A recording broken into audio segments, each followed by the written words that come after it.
Hello, good day, and welcome back everyone to the Point 99 Running Podcast.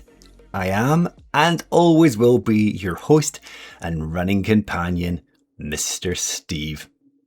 I can't believe it's almost been a whole year since you last heard my dulcet tones during the infamous Season 6 intermission bonus episode where I announced that the podcast would be ending after Season 6 wrapped its 10th episode.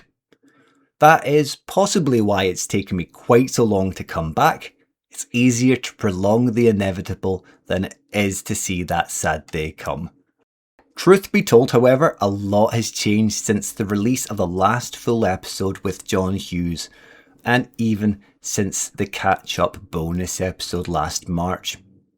I am, of course, now a father to the happiest, funniest and most handsome little boy, which are all true, but what sort of a dad would I be if I didn't say it?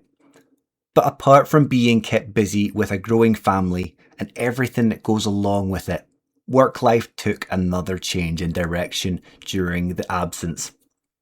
I know that I've spoken about working in democratic and political services previously, which really made producing and getting the podcast out to be a real trial, especially with constant contests and snap elections. Well, that did come to an end as I went back to architecture.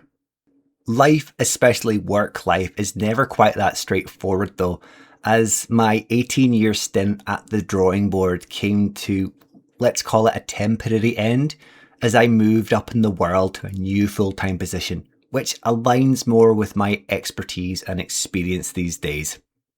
That move did free up a lot more of my time and allowed my return to regular running, albeit that I moved from lunchtime evening runs to be one of those early morning weirdos who clocks in the miles before most people have even hit snooze on their alarms for the first time.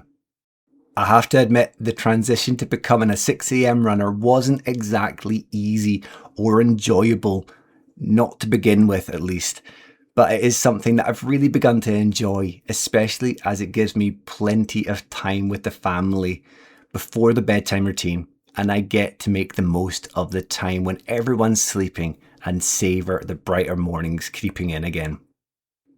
So, with all of this, I sort of found myself longing to be speaking to y'all again, sharing not only my running highs and lows, but also those of amazing, inspiring and motivational guests from all around the world. I regularly find myself reminiscing about stories and conversations I've had along the journey with the podcast so far.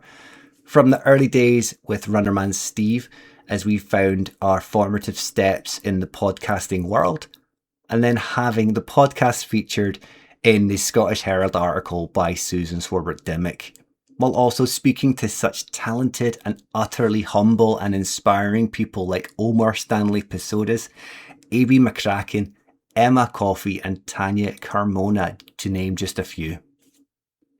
So, I'm not going to make any promises here, especially ones that I can't keep. But I know from a good number of requests I've received over the past year or so to bring the podcast back, especially during marathon training season, that there is a desire for its return.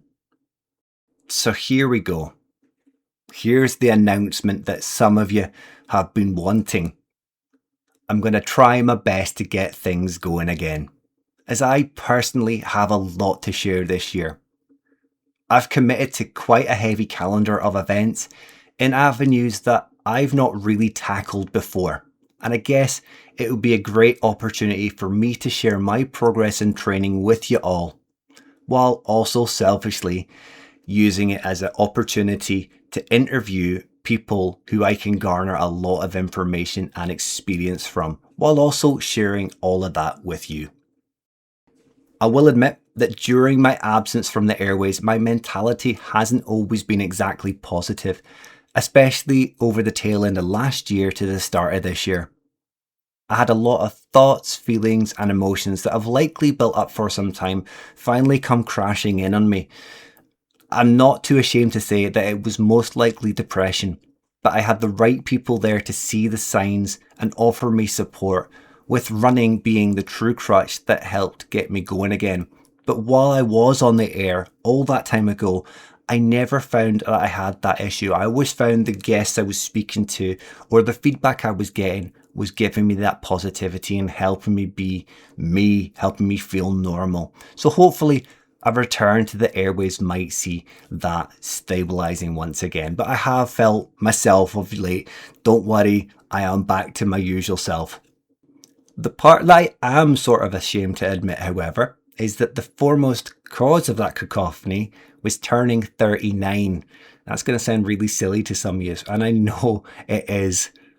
But it was the realization that I was just a year away from my 40th, and a whole heap of other crap that goes along with it.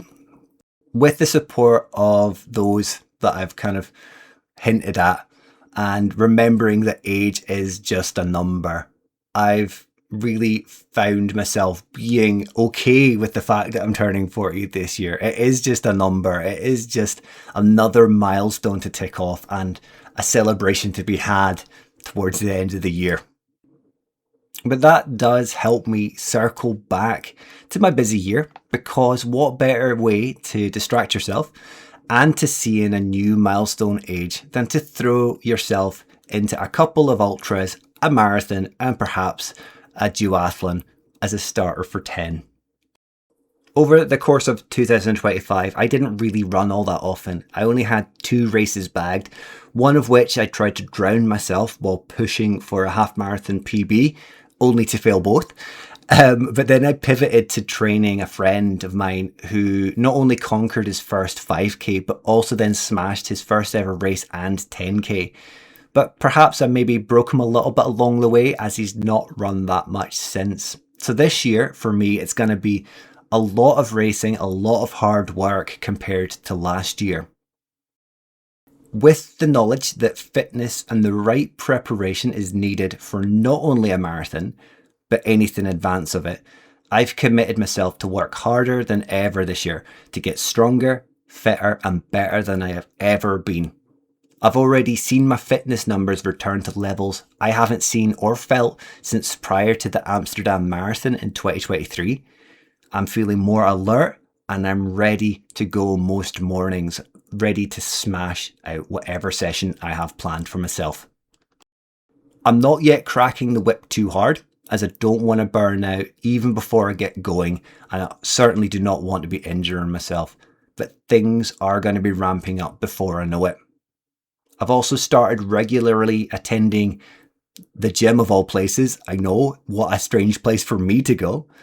I've had a membership for in excess of a year, but I've only recently bitten the bullet and got my induction done. I have to admit, I'm actually starting to feel comfortable and less of a stranger during my twice weekly visits.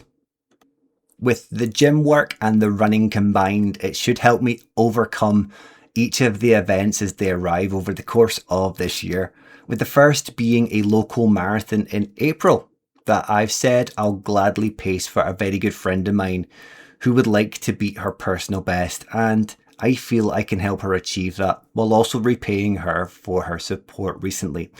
That event is the Murray Marathon. It is a open road marathon running around a little town called Elgin, which holds quite a close place to my heart, actually, because I did grow up there as a very small boy a long time ago, so it'll be nice to return. Following that, just about a month later, I'll be undertaking my first point-to-point ultramarathon at the Ultra X Scotland 50. I know that I've technically completed an ultra before with the Loch Ness 24, but I feel that this is a whole new test, a whole new beast that I haven't really done before. With the Loch Ness 24, I got to rest as much as I wanted over that 24 hours, whereas this is going to be a all-in-one go A to B. And it has got quite a difficult race profile. Having known a few people that have undertaken the Ultra X Scotland 50 before, I've already had a few conversations and know what to expect. I also know the area pretty well, but I am looking forward to hitting the trails on the south bank of Loch Ness. I pray it'll be a nice day and not overly warm, but we'll just have to wait and see what the weather gods have for us there. Then in June, albeit that I've not officially committed to it yet, I've been offered a place to be part of a team taking part in a duathlon. Again, it's a local Highland event going by the name of the Highland Cross. The Highland Cross is a 20-mile run and a 30-mile cycle. Now you can do it solo or as part of a team. Now the team still have to do everything, the 20 and 30-mile cycle, the 20-mile run and a 30-mile cycle, but you just do it as a team. Whereas if you're solo, you're unsupported. You kind of just have to go hell for leather yourself. It is an event that I would love to tick off at some point in my life, but what better way to do it than this year when I'm ticking off so many mega milestones? The only slight hurdle is it is on my wife's birthday, so I'll have some mega brownie points to make up there if I do commit to that one. Then finally, for the events that I've currently signed up for, I have signed my life away and I'll be taking part in the Glasgow to Edinburgh Ultra, which is just 3 days before my 40th. I am glad to say I'll be in great company as previous guest and all-round amazing individual Sarah Runs will be at the event, and she is looking forward to the prospect of plenty of birthday cake at every fuel stop. This event is possibly the most formidable for me, as it's beyond anything that I've ever considered possible of myself. But what's life without challenges? And I can always enjoy a well-deserved break afterwards, but it's like 96 kilometers. It's an ultra on top of a marathon. It's going to be one hell of a ride. And regardless of what color of medal I get, whether it's the gold, the silver, or the bronze, it doesn't matter. As long as I get there, I get it done, and then I can enjoy it all afterwards. Like I say, selfishly, I'm going to be looking forward to speaking to some awesome new and returning guests to the show to help me better prepare for each and every event on that calendar that I've currently signed up for, and those that I may still find a way of signing up for along the way. I can say that I've already confirmed a couple of guests, but we'll just have to take things as they come. We'll enjoy the podcast ride again, and we're not going to rush anything or put any pressure on getting there before we get there. And that's pretty much all of it for you. I'll release a save the date in a short while when I know a little bit clearer myself. But I just want to thank those who supported and never forgot about the podcast in the background, who regularly reminded me or asked for its return. Things may slightly change. There may be new segments, there may be guest hosts, there may be co-hosts, you name it. Whatever it takes to make it work, or what doesn't, we'll just have to play around and see what sticks. If you want to get in contact though and share any ideas, any suggestions, you name it, anything you want, please do. It's all about shaping the podcast experience to your listening pleasure after all. And feedback and shared conversation will always be the best way to make that happen. So feel free to drop me a DM on my Instagram at Mr_Steve_runs, to the podcast's Instagram, or to the email address, thepoint99podcast@gmail.com. And like I always do, it's thepoint99podcast@gmail.com, just for clarity. Otherwise, the website no longer exists if you do try and hop over there, but the t-shirts do. After all this time, Twisted Running still have them available for production in a range of colours. So if you'd want to bag yourself one, please feel free to hop on over.